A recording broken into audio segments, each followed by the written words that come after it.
Welcome back to the deep dive. Today we're tackling something huge for anyone eyeing their first or maybe second real estate investment deal.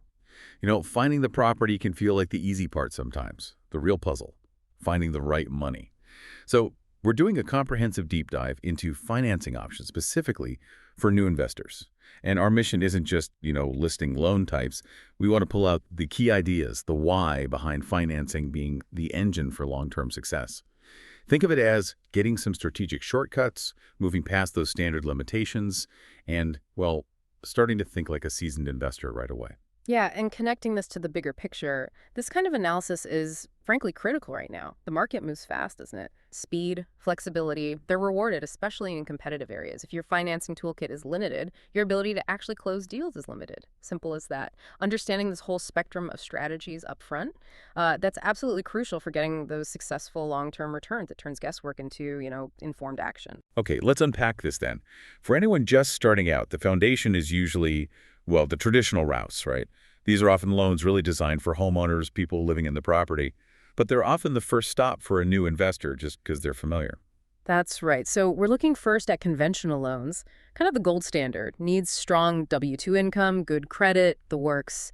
But for new investors, maybe eyeing a duplex or a small multifamily, they often start exploring things like FHA loans and VA loans too. Okay, tell us a bit more about that.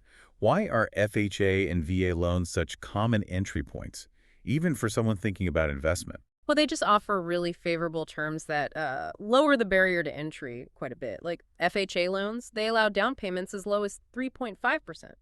And VA loans, if you qualify, zero down payment, none at all.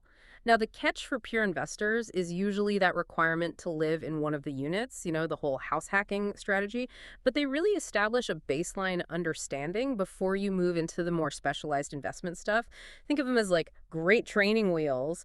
But yeah, they demand that specific owner-occupant scenario. That makes total sense. Okay. So you take off the training wheels, you decide, I want a property purely for investment cash flow. Suddenly, that traditional route gets restrictive, especially if you're self-employed. Or maybe you already own a few places.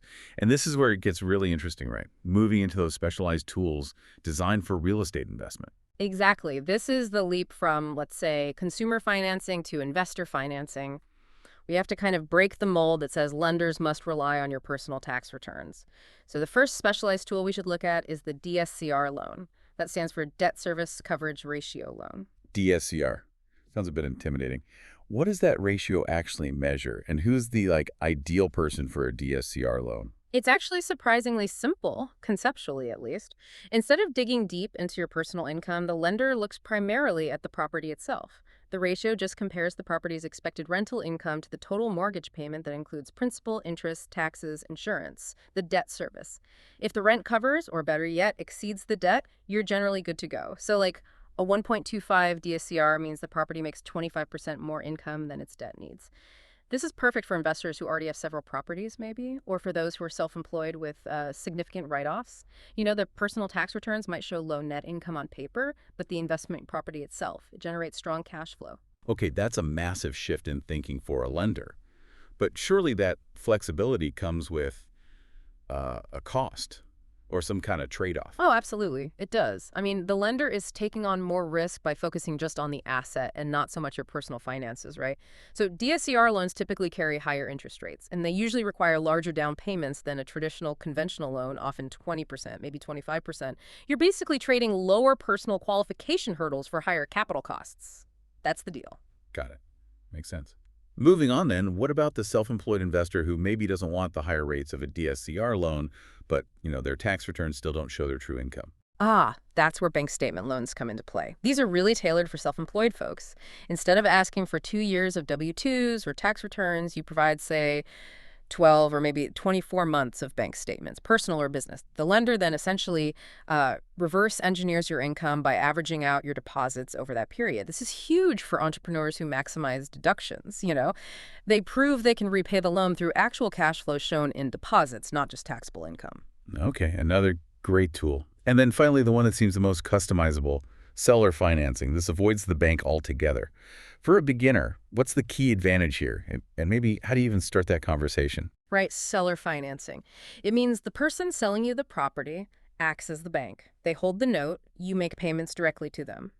The absolute key advantage is flexibility. Total flexibility in terms.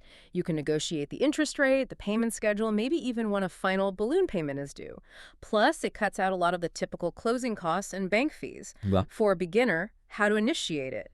Well, you look for sellers who might be motivated. Maybe they own the property free and clear. Or perhaps they just want steady income without managing tenants. You approach them with a clear professional proposal. And you have to emphasize the benefits to them, like from foreign capital gains.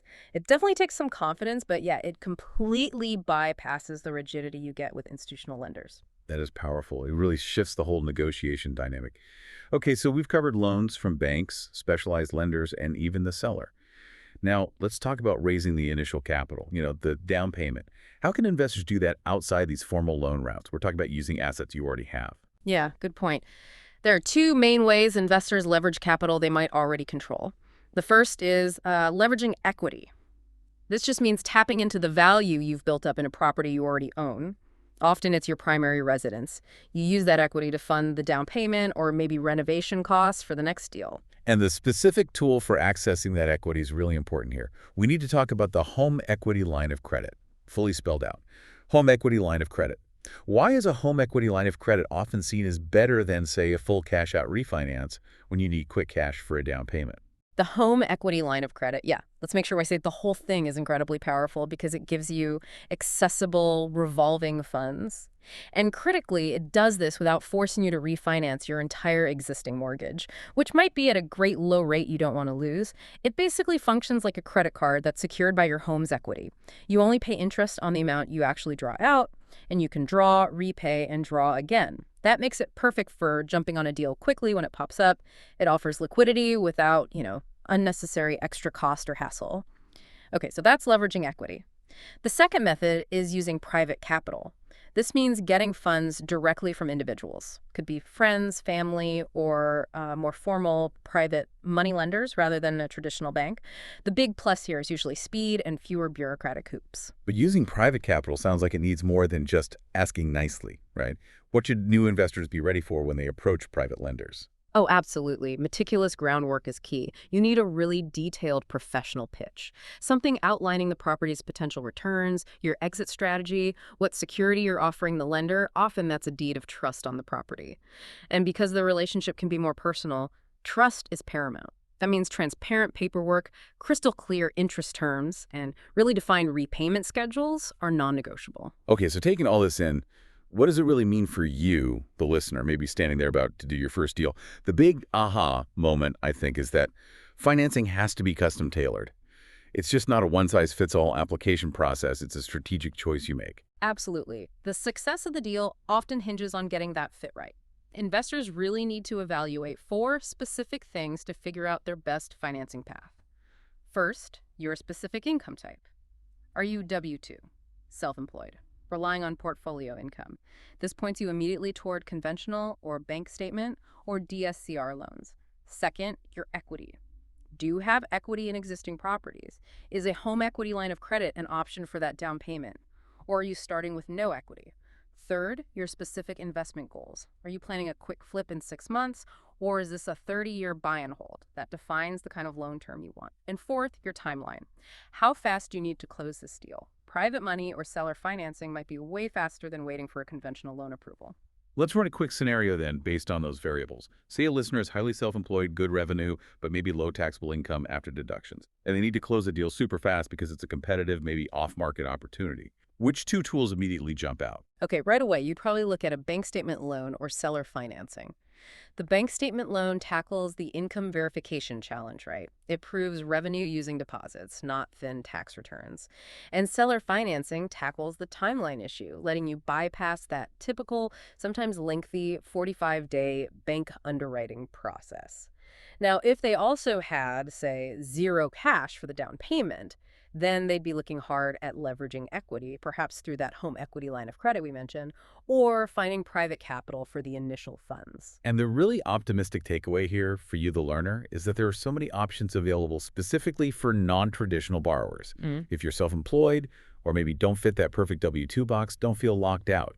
Creative lending, including those DSCR and bank statement loans we discussed, is actually designed to serve you. It's a massive opportunity that the purely conventional systems often overlook. And what's fascinating too is that even the down payment itself requires strategy. It's not just about getting the main loan, the big debt piece. It's also about the legal and strategic source of that initial capital you use to close the deal. You really can't view the down payment and the loan in total isolation. That's such a crucial point. Achieving success requires this holistic view, doesn't it? You have to think about the loan type, yes, but also your personal financial structure and where that down payment money is coming from. Like you said, if you use a home equity line of credit for the down payment, the repayment on that directly impacts the real net cash flow of your new investment property.